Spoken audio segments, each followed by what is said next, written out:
All right, so we're now recording. All right, welcome to Zoom on Sundays, Rome on Sundays stream Zoom chat.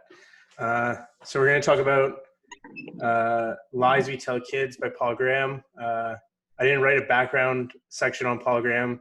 I assumed probably maybe a little incorrectly that my entire audience would know who Paul Graham is, but for those who don't, he is the founder of Y Combinator, startup accelerator, and he also is a very prominent essayist and my favorite essayist.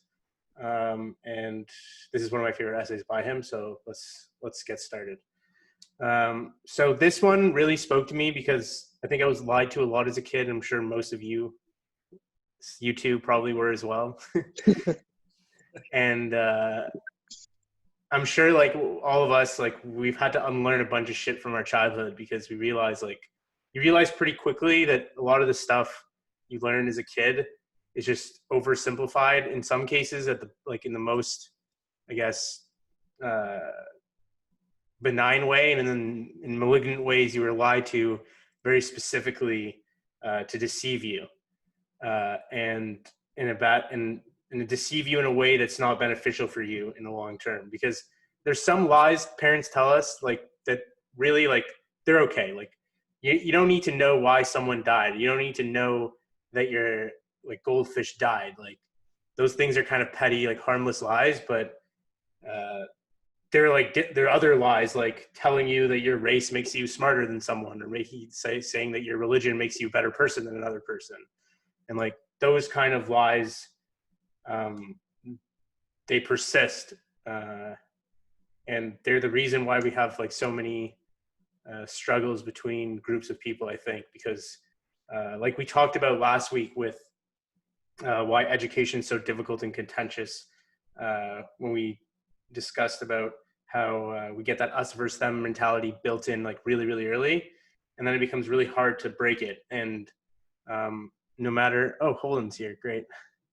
So the more we talk, the more we're kind of told these things, the more we're kind of stuck in ways. So I was just going to open up the floor a bit. If any of you want to share anything about some things that your parents maybe told you that you found out later were lies or deceptions of some sort. Interesting. Parents tell so many lies, or at least they do, and half are I guess to protect you and teach you the right values in life, and the other half are just to try and correct mistakes that they made themselves, where people should typically make those mistakes on their own to actually learn from them. So how many parents, any kid that asks their parents, hey, did you try marijuana when you were young? Drugs or substance abuse or fun times or whatever, most parents, depending on the age of you, they're going to lie because they want to set a good example. And a lot of the time they also don't want you to make the same mistakes, where sometimes it might be better to be honest, being yeah, I did, but it sucked, so maybe you shouldn't. But at the end of the day, people are going to make their own decisions largely.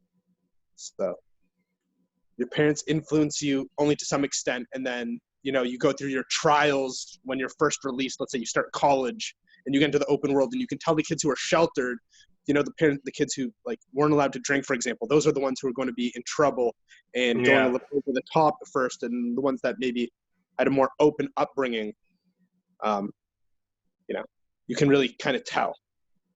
Yeah. No, I agree with all of that. And I think the other thing is it depends on who your parents are. Obviously, for me, my parents came from a very sort of traditional background. And so I think a lot of that is going to get distilled in terms of the lies they tell you. So a lot of the lies, like Paul Graham's putting forth here, will say go to school and follow the rules to a T, and then hopefully you'll find success that way. But, like Josh was saying, I think if you have more open parents who are telling you perhaps lies that open up more doors, maybe that's where better parenting strategies come into play. I don't know. I've never had kids. But the other thing that struck me about just reading through these notes was even defining them as lies is interesting, because if you think about it, parenting is so difficult to begin with. And so lying is just sort of baked into parenting as it is, right? And so like to say like, you know, whether we have to unlearn them or not, like there's really no better way forward for parents. And maybe that's a second question that we can discuss, but like, I don't really know what else you would do. You know, when your kids are a certain age, you're not going to tell them everything. You're not going to tell your kids like, you know, go become an entrepreneur when they're like in grade 10 and like they need to learn, you know, account or like math and English. Like there's just certain limits to parenting that are inherent. And so I feel like the lies are sort of built into parenting as it is, but you know, that's another question for us to discuss.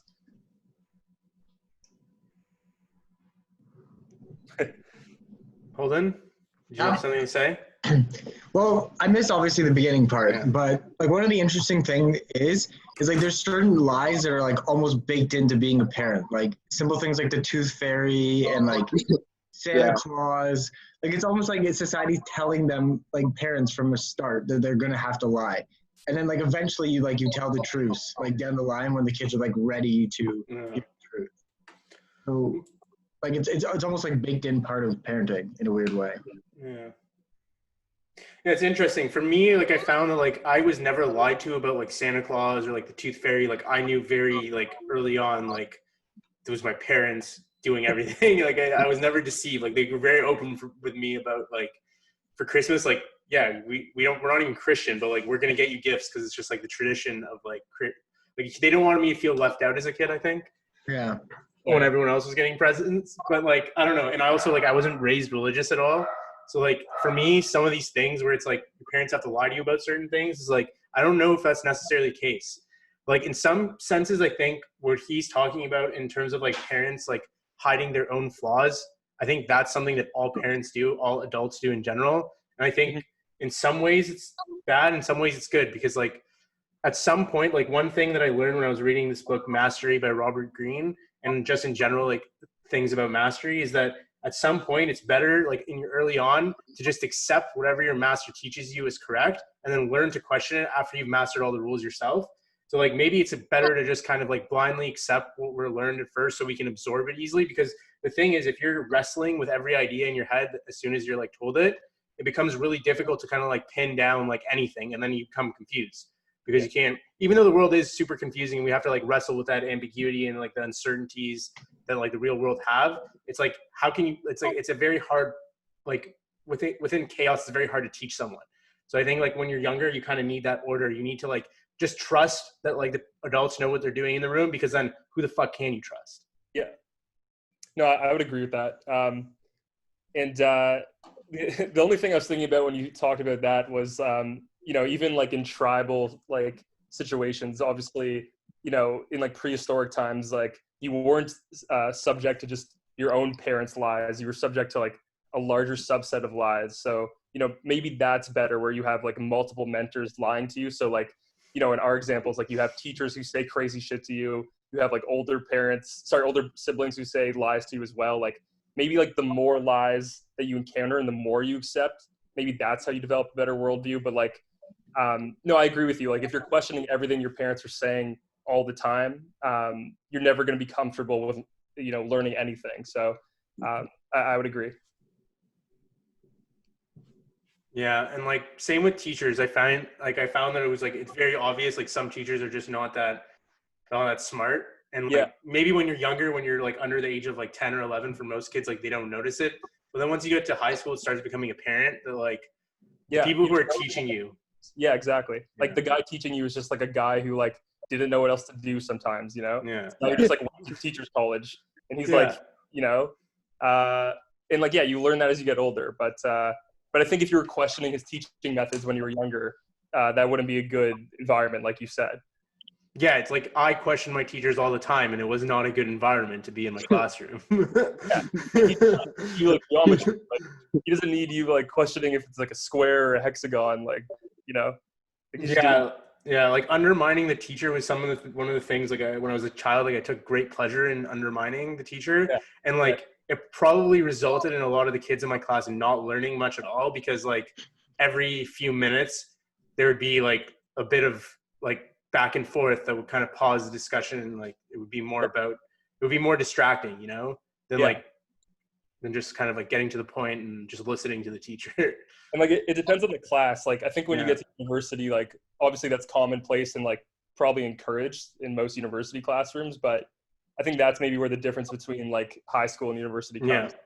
I don't remember many high school classes where like, debate was encouraged. Maybe like, later like AP classes in grade 12, like that kind of thing. But yeah, for the most part, it's just like you don't want to like upset the learning environment or like throw some sort of oil in the water. Yeah. One thing I wanted to point out here in the notes was one thing that's really bad about, I guess, industrial/information age now is that we have like every year, like we're trying to like coddle our kids more and more, and we're not really letting them get exposed to the real world other than through the internet, I guess. And over time, we're starting to see that kids are growing up like so out of touch with the real world. And I think this is a problem of like overeducation and like unnecessary education, because back in the day, like you had like the apprenticeship model where you had people like kids who were not really kids, teenagers, like 14, 15-year-olds, like going to work with either their parents or like the local blacksmith or the local carpenter and like learning the trades. And like now we have digital trades, and we should be doing I think we should be doing similar things where we have kids when they're even like they're better learners, because right now all of us, we're in our mid-20s, like we're not the same learners we were 10 years ago. And it's kind of like whatever we can be doing now at 1x speed, we could have been doing when we were 15 at like 3x or 4x the speed.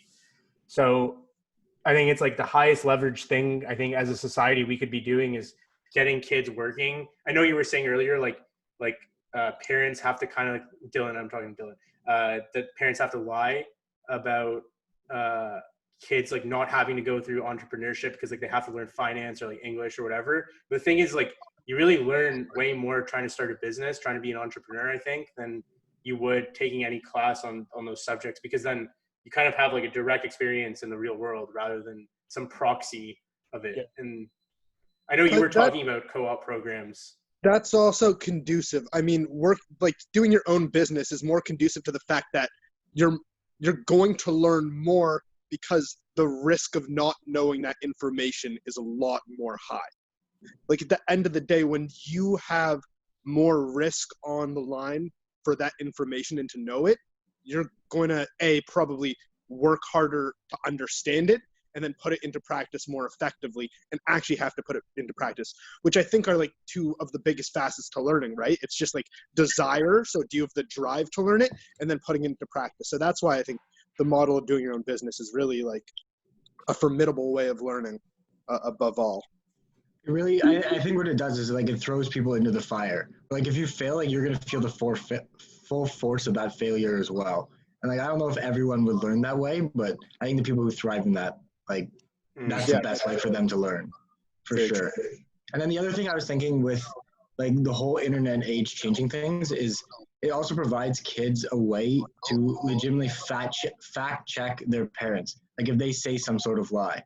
And like even like things where it's like wasn't a lie. Like I've called my parents or they say something and I fact check it later. I'm like, wait, that's just not true. Like I can tell that that's not true. Oh, Daniel, what up? Jingle Bells 2001. Were you trying to be slick? Forgot to change it. Go, guys. Hey. Yeah, just Carry on. So yeah, Holden, I agree. Like some kids may not actually learn better with having this like kind of like getting thrown in the fire. Like some kids, like you need training wheels kind of. So I think co-op experience where like, yeah, it's like more like an internship where you're it's like a good blend underneath someone. Yeah. And you're like, and I think it would be nice. Like, I know it's not really, it's hard to like get a startup to like allow someone to just come in and like sit with them and like learn from them, because it's like everything's changing. But like maybe in like something like a Shopify where it's like they still have like the like startup values and like you know, like it would be I'd way rather do that than spend like a full semester learning math and science in high school, which like I forget all of it now. But I still think you need to have the drive to want that. like that's still not right for everyone. Like so many people are so disinterested in that, and they probably are more interested in just sitting in a classroom and just memorizing information and not having the pressure of just being involved in anything. So I think it's just like, you know, it really depends on who you are to say what's also I a think good it's a- style. I don't know if I agree 100% because I think it's more of a cultural thing because in Asian countries, it's like everyone's just so like the parents ingrain it in the kids like you have to do well in school, like you have to do super well in this, like you have to. So the kids just like they just do it. They just like they all study super hard and like most of them fail, but at the same time, like in the end, they end up being like somewhat successful in life because they have all this information that they wouldn't have learned if they weren't in this culture of like you have to learn this. If we created a culture where like it was like prestigious to like as a 14-year-old to like work at like XYZ company like Google, like it's still prestigious to work there at any age obviously, but like if we made it more culturally like accepted to have kids working at these companies like 15, 16, and like you already see it, like you see like I don't know if you guys are familiar with the Knowledge Society. Yeah, so if you guys aren't familiar with it, it's basically like they take like phenom kids, like kids who are really they have really high potential to do something in life, and they put them through like kind of like this co-op experience I'm talking about, where they kind of choose to study like a topic of interest like machine learning, AI stuff, like blockchain, genetics, nuclear physics, any kind of topic like that, and then they get matched with different companies, and they basically do like a hands-on 6 months experience with them. Ben Nashman actually did that program.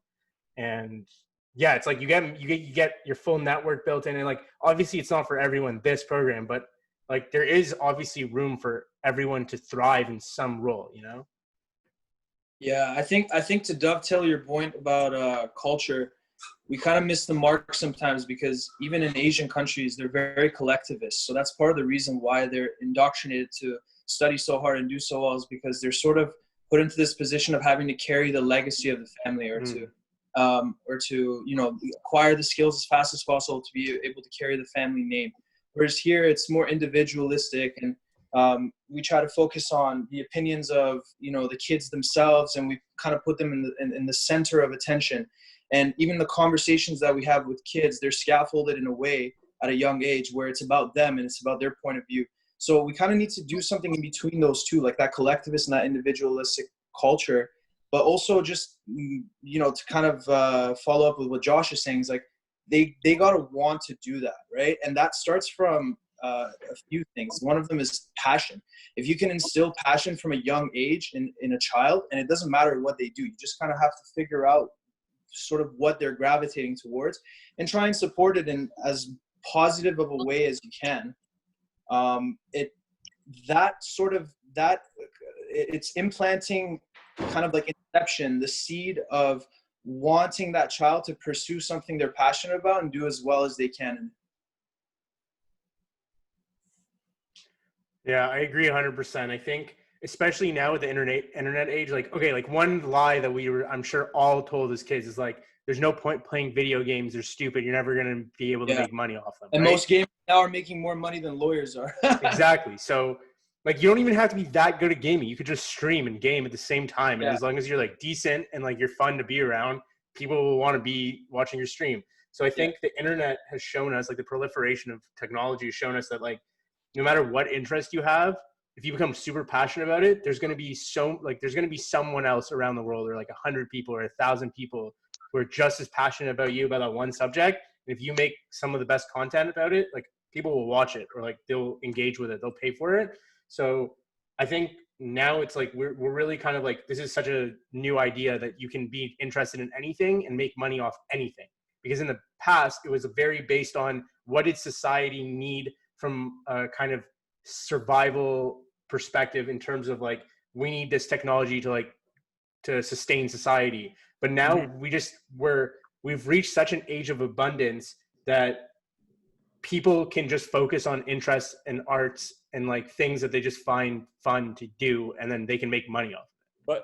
But I'll argue against that and say that like the average person isn't going to pursue that path. Like I think, you know, the people maybe on this Zoom and like the people on Twitter who we interface with like in the tech world, you know, and like a lot of like entrepreneurs, obviously, like they're very privy to this fact that like you said, like anyone who has a specific niche can follow their passion. But I don't know, I just find like a lot of the people who are sold lies from their parents and accept them, they operate on a point of just stability. Like they want to follow a traditional path a lot of the time. There's a lot of people on LinkedIn who still, look for the next finance job, the next marketing job. They're still fitting in these specific boxes.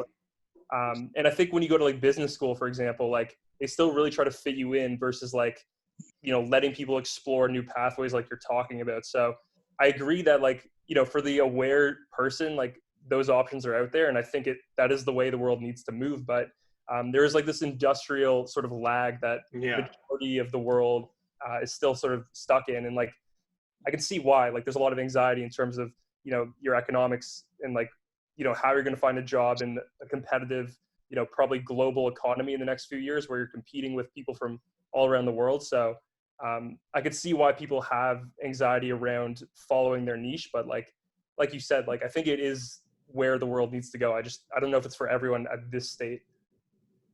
Yeah. And I think a part of that includes using the right incentives for people to want to pursue those means, because a lot of people will kind of let go of what they're passionate about because they think they can't make enough money doing it, and they'll try to take the beaten path, which is like go to professional school, do something that has proven to be effective, over and over again. But it's difficult. And I think you kind of have to be in a stronger position to be able to pursue something that you're passionate about and eventually find a way to make money out of it. I think you need a certain amount of time and a certain amount of safety net or maybe a little bit of capital even. But you're right. And I think like everyone fits in different aspects of society, right? Like some people are really good. Some people are the type of people that you can wind them up and put them on a track and they'll go. Yeah. People who are managers, for example, for a large chain company, they're able to do something like that and kind of keep the workflow going. And then there are other people who are just innovators, and they don't necessarily fit anywhere. They're their own brand. And things like that should be encouraged, and that's a matter of finding the right way to put those, like to segue those people from school towards a career path or a job that they think they would want to pursue for that reason. Yeah, I think it's going to be really hard to convince like our parents' generation or even like slightly younger, like people who have kids now, maybe, to switch into this new mode of thinking. But I think like our kids, hopefully, if we have any or many, which I hope we all do, because I think this is one of the biggest problems in society that's not really being talked about, is like the lack of procreation in Western countries. And we need to find a way to kind of get these values into society, because I think this is kind of the way Elon Musk thinks, because Elon Musk, like, I'm sure most of you probably are kind of shocked the way he like named his kid. Well, there's that, but like just more the way he's kind of reacted to coronavirus and being so anti-closing things down. Yeah. And I think it's because he thinks from a very utilitarian perspective of like down the line, like how many lives haven't been born yet that are supposedly in the future. It's like indefinite. It's like infinite lives, right? Versus how many lives are alive now. There's a finite amount of lives now. So if you're optimizing for the longest term kind of outcome for the most amount of people, you have to think so long term that like it doesn't matter about now, like what's happening now at all. And that's why he didn't care about this. Like at least that's what I think. Like why he thinks Corona is not a big deal, because he sees like the amount of life lost versus how much, like even if he's delayed, let's just say 1 year, when you take that compound interest and like you could be delayed 20 years in 100 years from now, right? And that's kind of in philosophy, there's this concept of the doctrine of double effect, right? Where you have two scenarios, and in either scenario, someone's going to get killed, but you have to decide, do I take the first scenario, which immediately kills one person, or the other scenario where 3 people gradually die, right? And you're right, like that is a bit of a utilitarian way of looking at it. It's kind of like the trolley problem as well, if you've studied that. And exactly. And it's difficult, and I think like both sides have their fair share of arguments for why they would stand on that side, on said side. but it's something interesting to think about, I guess. Yeah.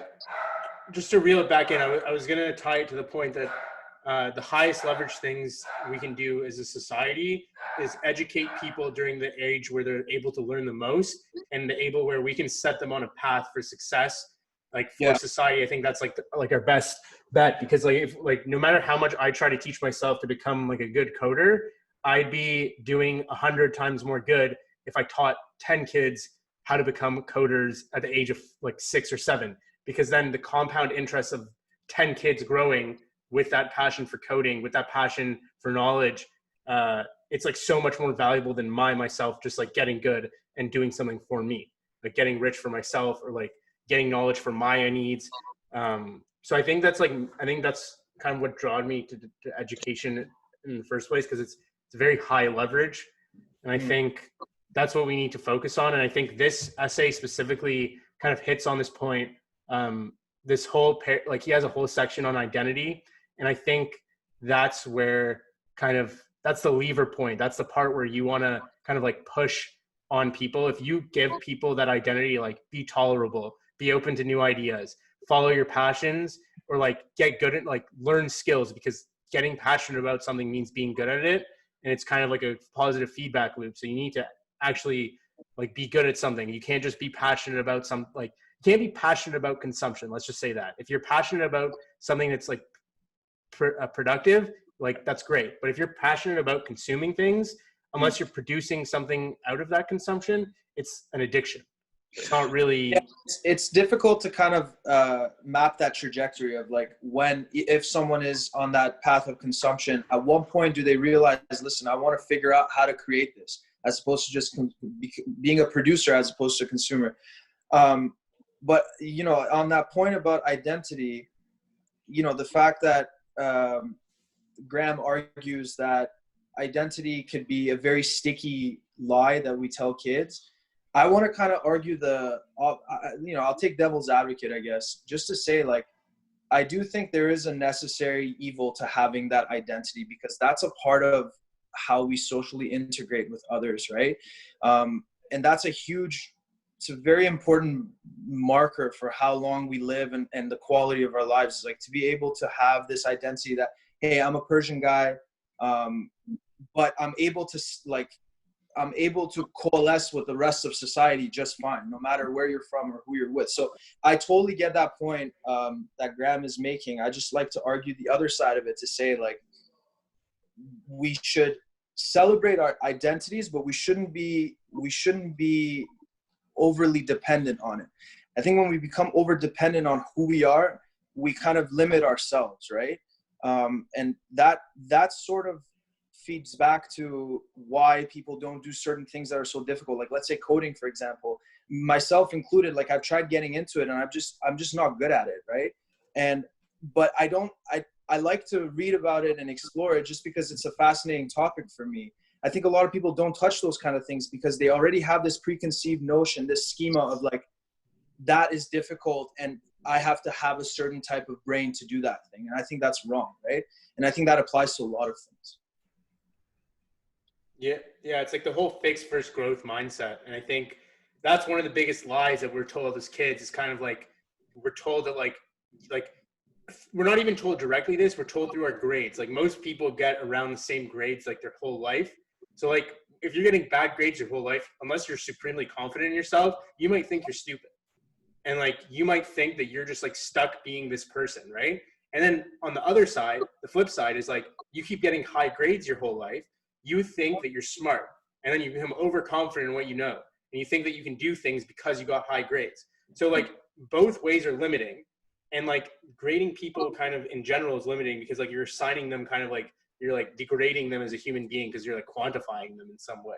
I agree with you, but what's the solution there? Like, I've thought a lot about that, because I've gotten, for the most part, if I were to take an average, I was probably like a B- kid, right? For classes like math, I wouldn't do well. I'd have like a C+.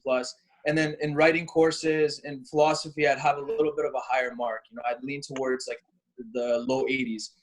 But I've always found that when I was interested in the topic, I was doing well, and I didn't care about the mark, right? Like, I sort of apply that principle with my siblings. My siblings are 12, and you know, when they come home and they just did a test, I don't care about the mark. I'm like, what did you learn and how can you apply that in your life, right?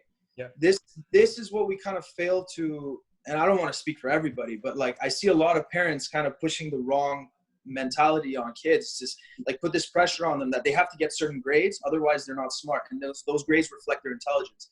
It's obviously not the case, and I think it's very off-putting for a lot of people.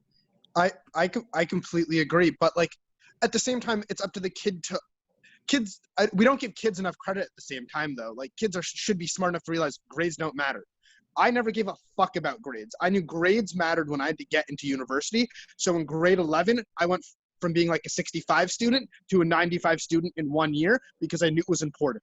On top of that, teachers have a bias. They have inherent bias. I had similar teachers from like the 10th to 12th grade. So when they saw improvement, they saw me putting effort, they already assumed I was a lower grade student, but now they're seeing my effort, so they're going to grade me higher anyways. So trying hard and working for grades is completely useless. It really does come down to like, what are you absorbing and what are you actually learning at the end of the day?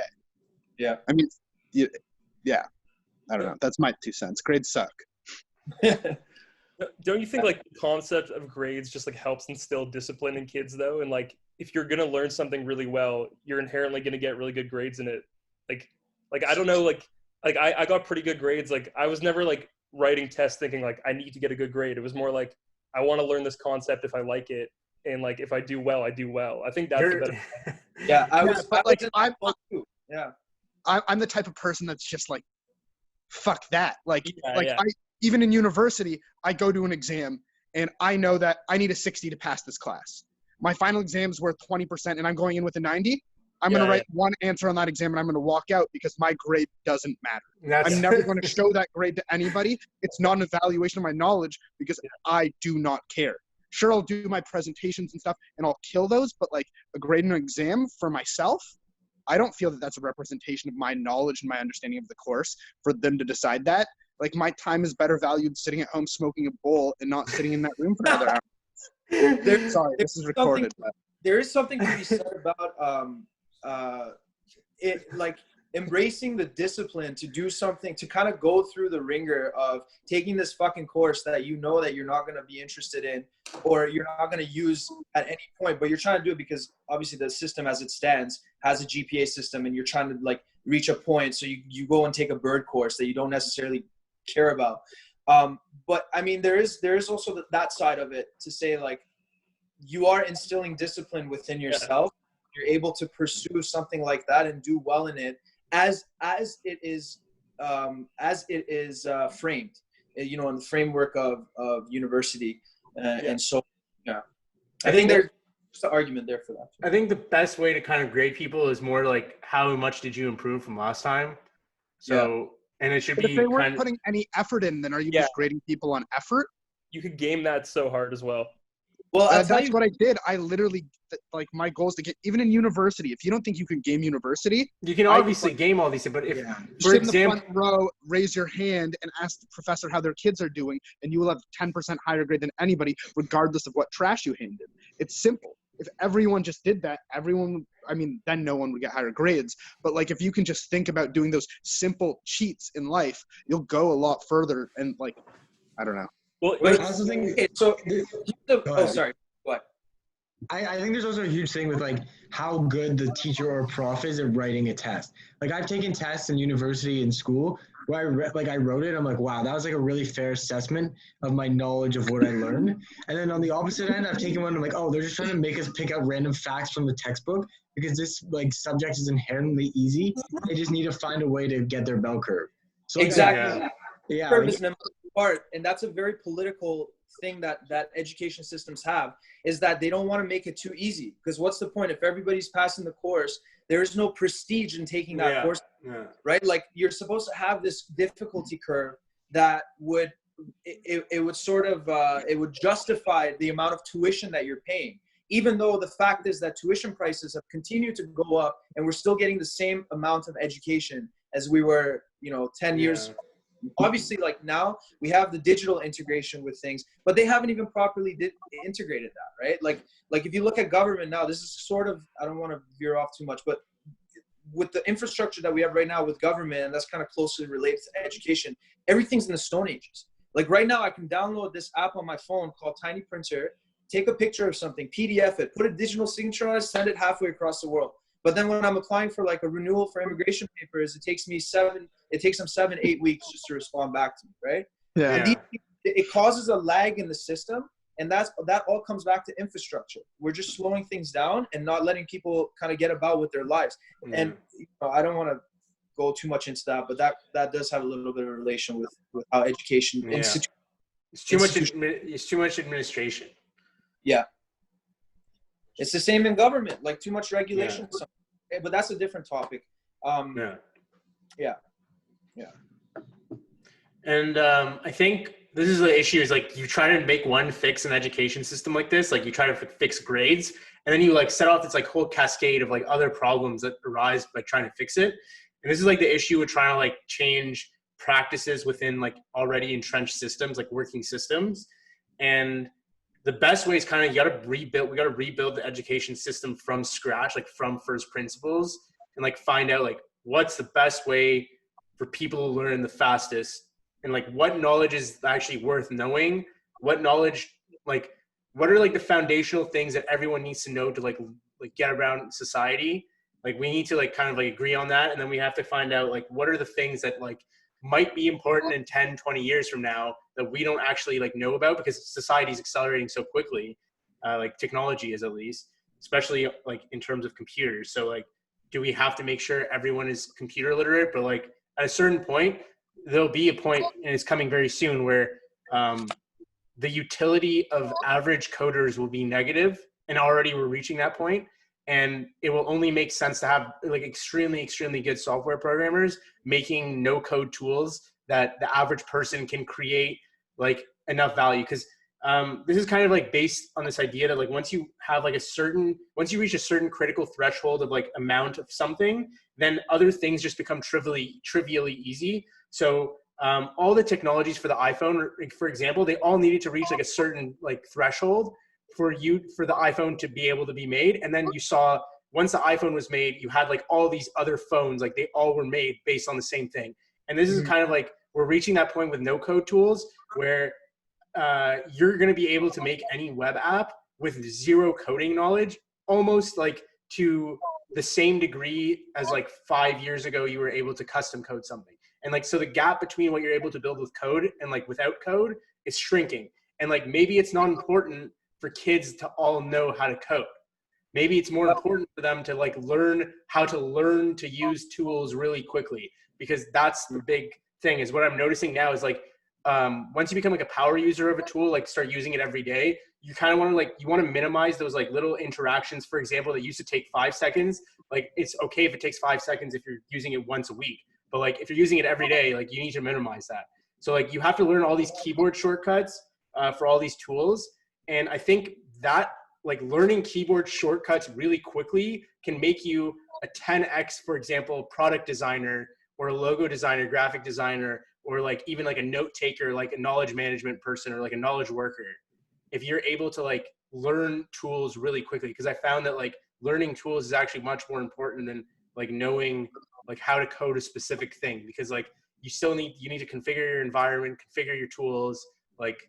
And like humans are, I guess, like tool makers and we're tool users. Like that's kind of what defines us as a species.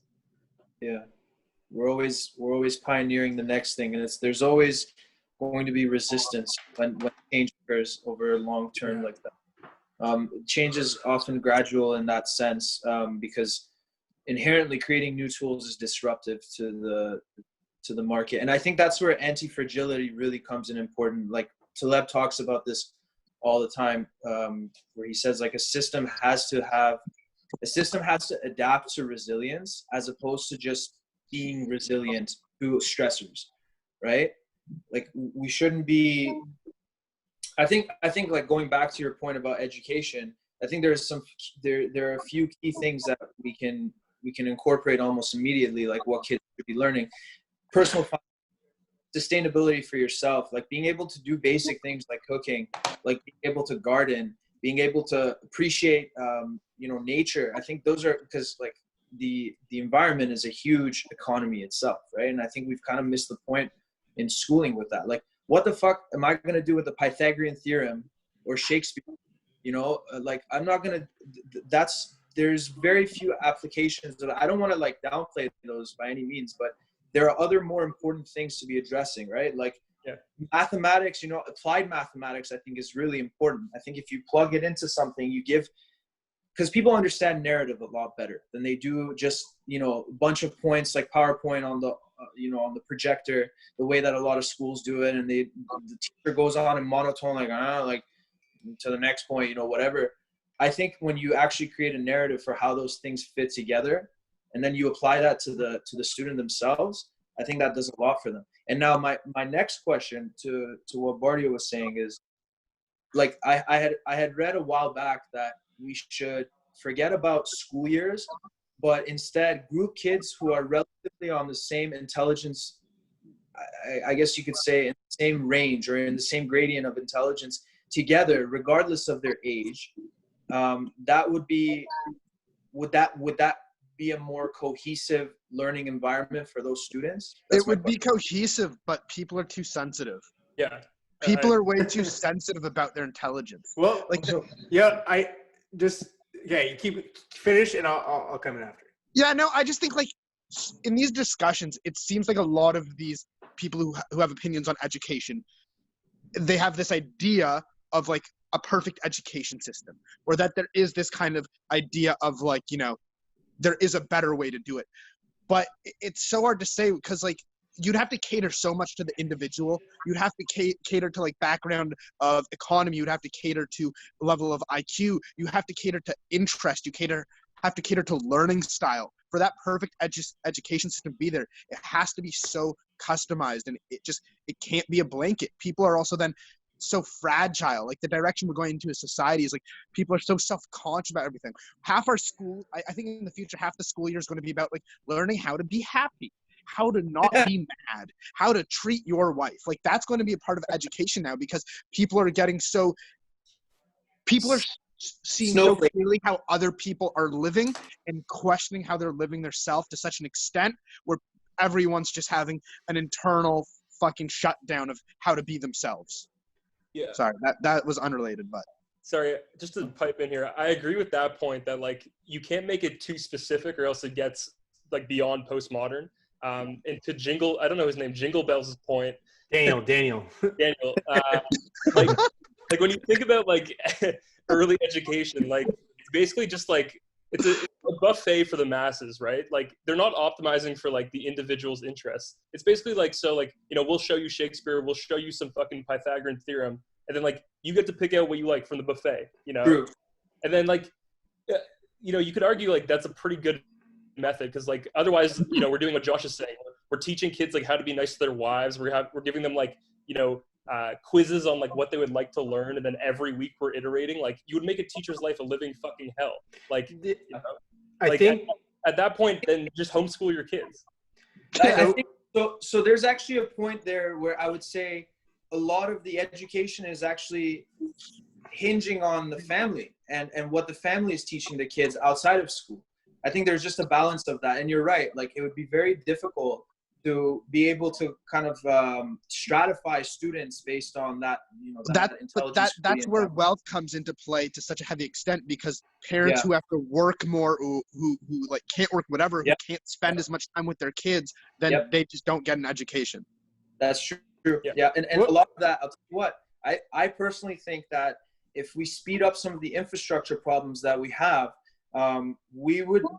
it would make it a lot easier on parents for the most part. Let's assume you're talking about people above the SES threshold, like, you know, the low to mid range, you know, family household.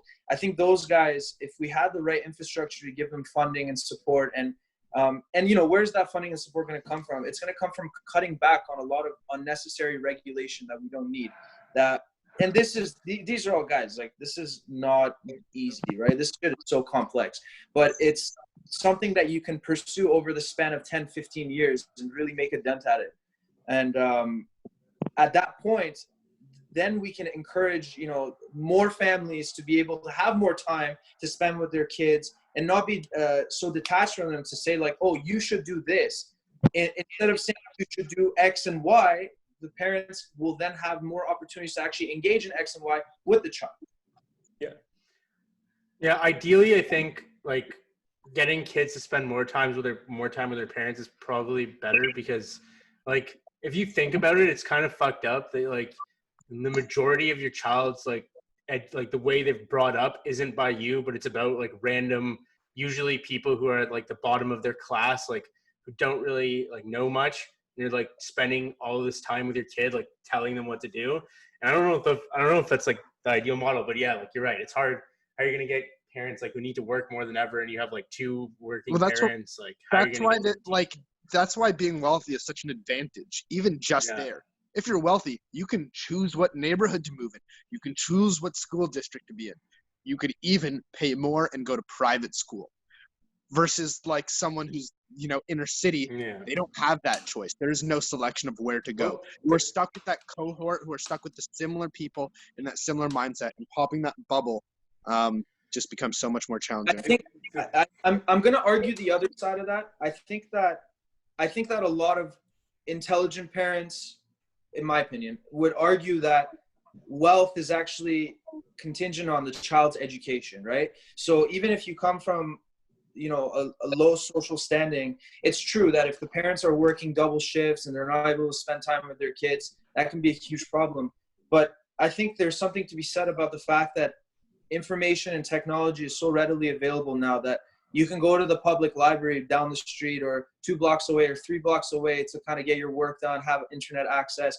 But I think that really depends on a person's, it's a person's conscientiousness, a person's competence, and a person's drive and motivation. I think that all goes back to instilling passion in that child, if they're in a terrible situation like that, to want to pull themselves and their family out of that situation. Obviously, that's like, it's easier said than done, because we're just talking in theory here.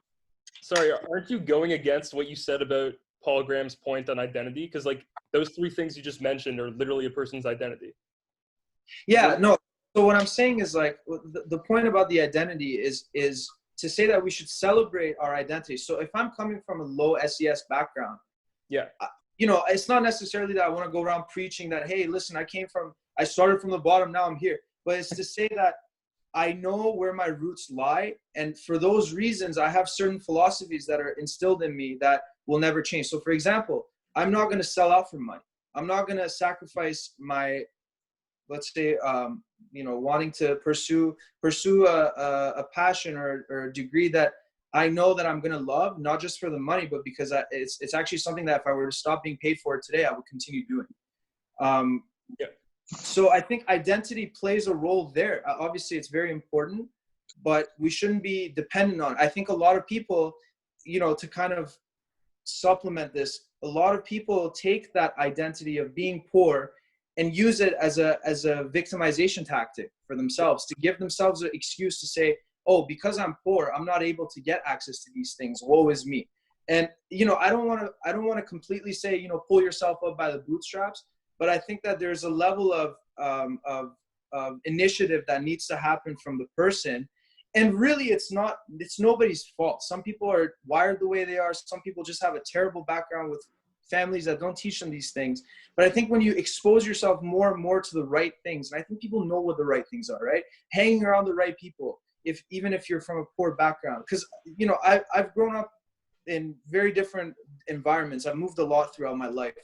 And I've seen how, if you kind of follow the general trend of like wanting to take your life out of the gutter, you can make it a little better. Even if it's not the best, even if you end up with a job that you might not necessarily love, if you're making a decent profit, decent amount, you're better off than you would have been otherwise.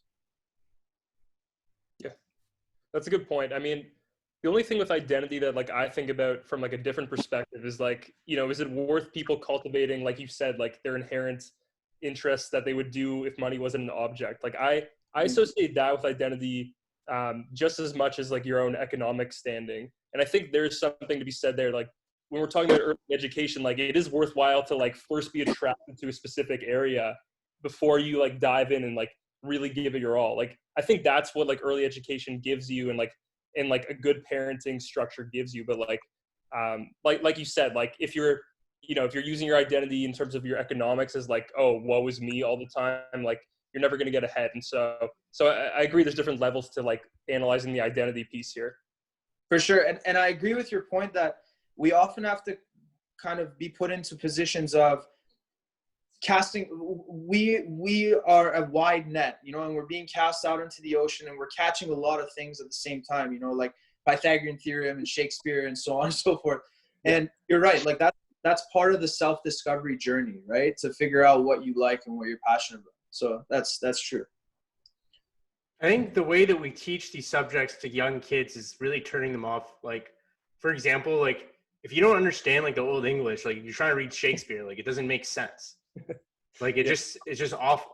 And same with all these like a good teacher for Shakespeare. Like I had a great teacher who taught us Shakespeare in like grade 10, and like I actually like loved it because he fucking taught it like it was like an HBO show, Yeah, that's the whole Holden's point about having a really good instructor. Someone who's passionate about the course and knows how to approach it to instill, that fire in kids, right? Like I had a physiology teacher in second year. She was crazy. Like she would run around. She was 70 years old. And she would run around and she'd like act out everything she was teaching, when it came to the body and physiological functions from like, I don't know, blood-brain barrier, like when she talked about drugs, for example, and how dopamine goes through the blood-brain barrier. She'd be like, oh, like she would swing her head and like make big sounds. And that kind of, that there's an entertainment aspect to it, but there's also the aspect of like, man, like this is someone who I want to hang out around, and that always draws the right. And it makes the subject fun. Like you want to like think that the subject is fun when you're learning it. Like you don't want to think that like, oh, like this is just like, I just have to get through this. It's like no matter what subject, if you find the good thing about the internet is that you can like expose the best teachers for every subject to a wide audience. It's just that so many teachers are like stuck in their job and they don't like think about like making YouTube videos teaching their like school subjects. So a bigger question there is like, should there be more checks and balances on like who becomes a teacher? Like, should we just let? Absolutely. So underpaid. I think teachers are actually one of the most underpaid professions, and they're not given enough of a regimen and enough of testing to be put through to become a teacher. I absolutely think that's the case. Yeah. And like I was saying before, like so many teachers, at least I've had, are just guys who like went to teachers college because they didn't know what else to do. Like, I feel like we have to get those teachers out of the education system. Cause like you said, Bardia, like you just know when you have a teacher like that. Like you have the guy who's teaching you Shakespeare who can like, he's just reading the fucking Spark notes and the Coles notes. And you're like, I can just do this at home. Like, care about this. Like, and like a big problem also is university professors, because like most of them are just there for research and they don't give a fuck about teaching kids. It's so obvious when you have a prof like that. They're like a prestigious researcher. Like they're like very well known in their field, but like they don't care about teaching, and they couldn't even teach even if they cared about it. It's like their skills lie in like the actual research. And like what I've started to realize is like there's this adage obviously that like those who can't teach. And I think this comes from this whole like thing about teachers being pretty bad. But like you see like the best NFL or NBA coaches, like they're not the best players usually.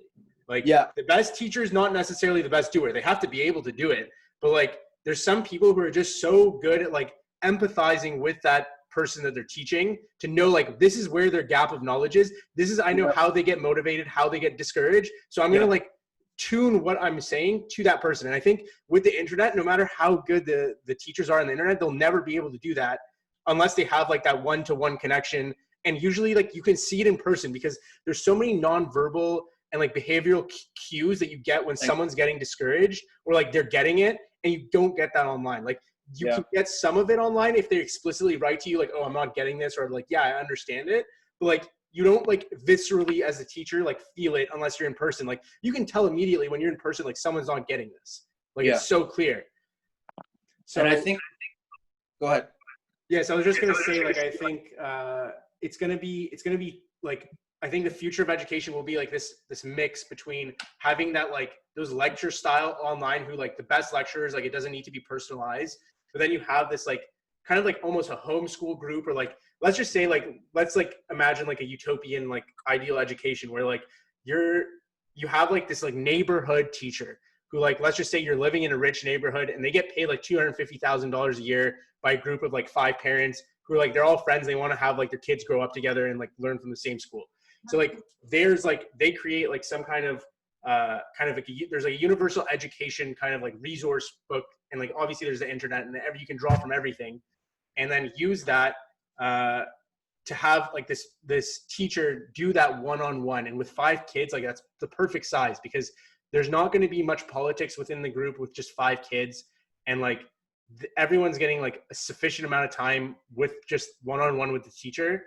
And then you're also giving time to all the other kids while that person's getting one-on-one to do that exploratory, necessary work to like get passionate about something. And then the issue is you got to find, like, it's going to be so hard to find that person who's like so generally knowledgeable that they can take some group of kids and take them through like a 5-year experience, like program, and be able to tutor them or like mentor them on all these subjects. Because like even in school, like even if you have like 6 teachers in 6 subjects, like none of them are even that good at like you might have one that's really good at one. I think that's a near impossible ideal. Me too.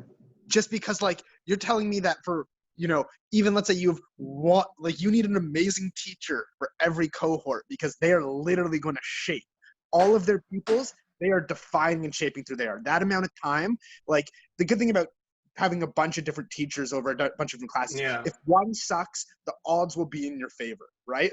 But in this scenario, like, so then maybe what you do is you have, so let's just say there's one neighborhood, you find like, you get like 6, because the thing is, I'm looking at a utopian, like money is not an issue, like you can hire the best of the best, is that maybe you actually hire 6 different people for 6 subjects, or like one person for computers, one person for math, one person for like physics, and then one person for writing, and then one person for like public speaking. And then like, then you have like these, you can get like guest lectures, like you can buy them online, or you can get them for free because there's so many free amazing lectures, right? There's no money, like, so. Sorry? There's no money, so. No, there is money. I'm just saying like money's no object. Like it's like you can spend as much money as you want, right? Yeah, I think he just means like the definition of value has changed. It's not so much in this IOU that the government gives you, but it's actually creating value. I mean, utopia is speaking. Yeah, hopefully like in the future, like I don't know, like I personally want to like teach my kids myself. I don't know about you guys, because like I don't want to trust other people with my kids really to like I don't know.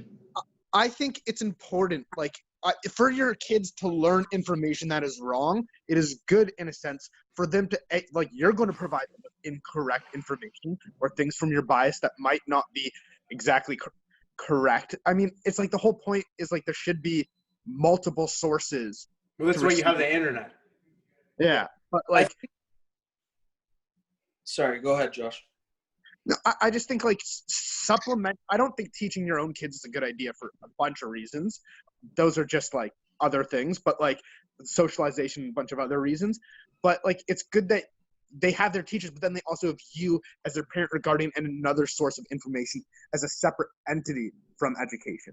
Because as you said, you had that inherent trust with your parent that they're always going to provide you with the correct information, so to speak. And then you have a different but similar relationship with teachers. So it's good to have those multiple sources. And I don't think it's good to have that all as one individual that you look at as your single source or biggest provider of in-person information.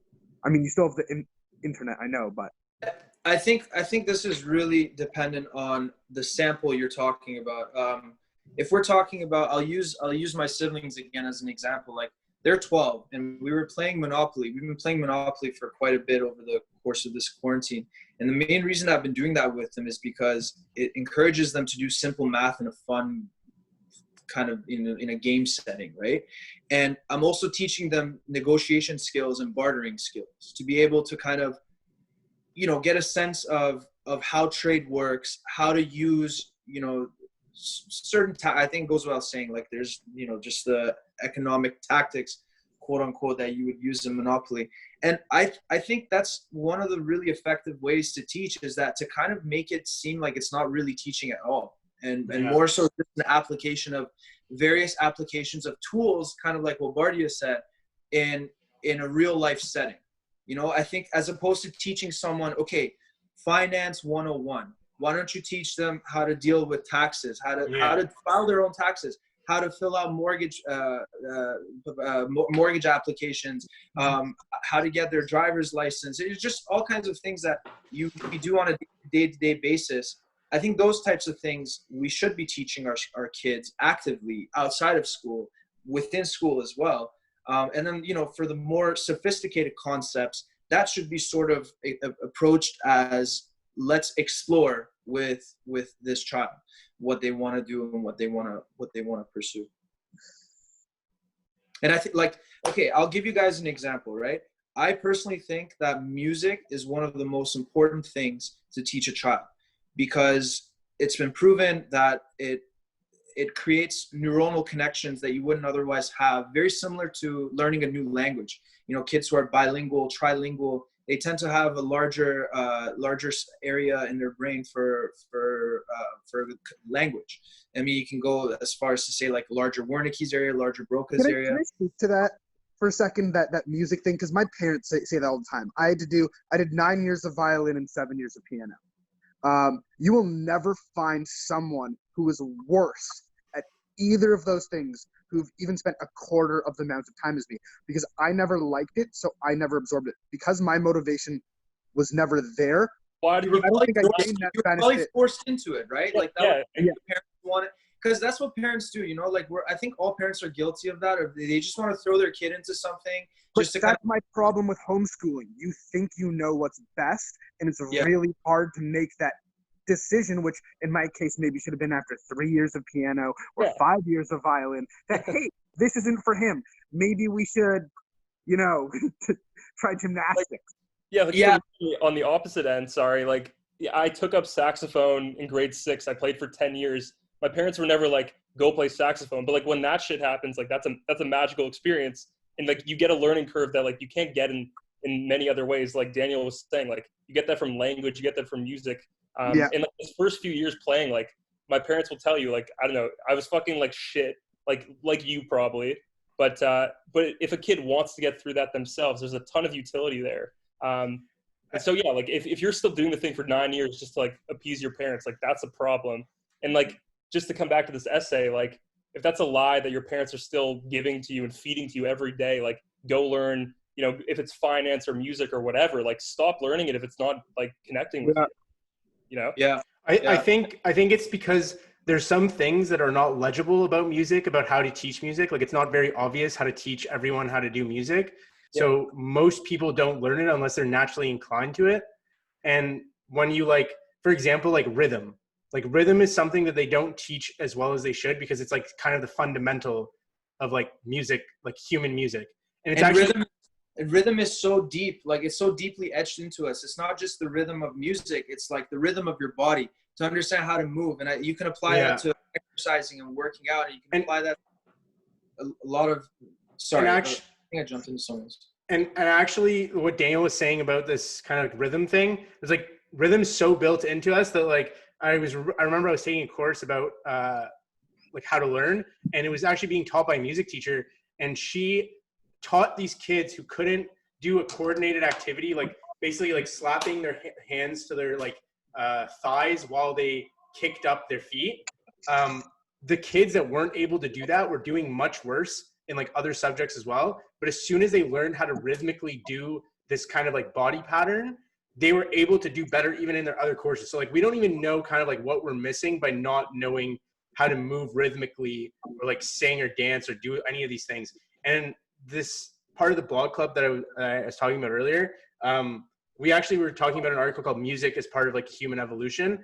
And there's this really cool theory that we actually learn to become rhythmic and do music because we use it as a defense and scavenging mechanism to ward off bigger predators. Because if you're moving, and there's actually some videos, some really, really cool videos of like these tribal dances where you have like a huge group, like 50 people, and they're moving and like being super loud and moving rhythmically and like creating these crazy like noises. And it makes it seem like you're dealing with this massive like 12-headed beast. So like, and it's so like when you read this essay and you see like, oh wow, like it's so obvious. Like if I was a predator and I was like trying to get this like or trying to attack this human, or if I was trying to get this scavenge like this carcass, if they came across like a group of humans doing that, then they'd be fucking scared shitless. And also like they use this argument to explain why we go into this like trance mode when we're dancing. You know, like we go into this trance because it gives you this like collective like safety, like you can do no wrong while you're part of this group like dancing. And like I don't know if you guys have ever like felt that as part of like an EDM concert or anything. Fuck yeah. For sure, like, man. Like even without drugs, like, you don't even need drugs for this. Like you can just go into the music and you like become one with it. And like that means like it's something deeper than just like, it's not like something intellectual that you learn. It's like something that's like inside you. All right. Well, there's so many aspects of meditation that are all down to frequency. Yeah. Right. Like if you've ever done a gong bath before, incredible feeling, and it's just like, I mean, not too much science involved, but something's happening. Yeah, and well, I can kind of fill in the gap on music, and you guys should check this because I'm a little rusty on this knowledge, but I remember reading like Bardia's point about, for example, teaching kids coordination, doing two different things at the same time. That really encourages cross-hemispheric thinking, right? Like the way, because we know that. I guess the popular thinking is that left hemisphere is language, right hemisphere is creativity. It's not so much the case, right? The science is definitely more complex than that. You have the locus coeruleus, I forget what it's called, but the bridge that connects the two hemispheres together. There's a lot that happens there, especially during music, because you're doing multiple things at the same time. Like I played piano for 9-10 years, and when you're learning your left hand and your right hand, you start by doing them separately, and then you start by putting it together. And once you put it together, it's just this new sort of, you can feel the pathway, like the neuronal pathways being built. And it's very much, scientists have equated it to mathematics, and learning a language. It's like learning code, you're learning all this notation, and you're learning to put it all together. And that requires an extreme amount of executive function, right? And this is something that has to do a lot with your working memory. It has to do a lot with being able to put things that might not necessarily look like tangible bits into phrases, and being able to take it into a longer composition. So that's one reason why music is really important. And it gives you a sense of accomplishment. When you finish learning a song, or you finish, let's say you do it just gives you this sense of like, holy fuck, man, like if I meet up with this girl next week, I can play her Frank Ocean, like that's you're winning there, right? And there's a lot to be said there. So, all right, let's end this off by like, can you guys see my screen? Yeah. Let's watch this haka dance. Oh, Tell me you wouldn't be scared shitless if you saw these guys. Yeah. They do them. They still do them in rugby games in New Zealand and Australia. Yeah, it's crazy. Yeah, it's sick. You just got to move your screen to the left a bit, because it's on the related. Oh, sorry. That's what I'm seeing. Can you see it better now? Yeah. And these are sick, man. And like, it's interesting because humans are actually the only animals who sing rhythmically. Like all other animals who sing, they only sing like for mating dances. Like they don't sing like that, like the way we have like this rhythmic kind of capabilities. Yeah, we don't see it in any other animals. And we're actually the only land animal that sings. Yeah, what's pretty terrifying here is the lack of clothing.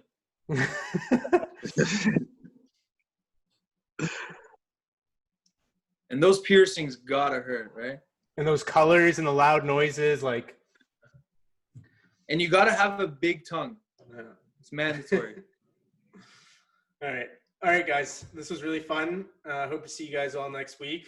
If any of you have any suggestions for essays or talks that you want to be discussed next week, hit me up. This is my favorite topic so far. It was a lot more indicative for discussion. Well, I think that the last two, the issue was like no one was on video in the first one, and then the second one, it was on Twitch, so people weren't kind of like encouraged to like participate. I think since also there's no strangers here, or at least like everyone kind of like has a link to each other in some way, it becomes a lot easier to converse. And I think it maybe will probably create more value for like the Rome on Sundays community, even just having this like with us rather than me just talk by myself. For sure.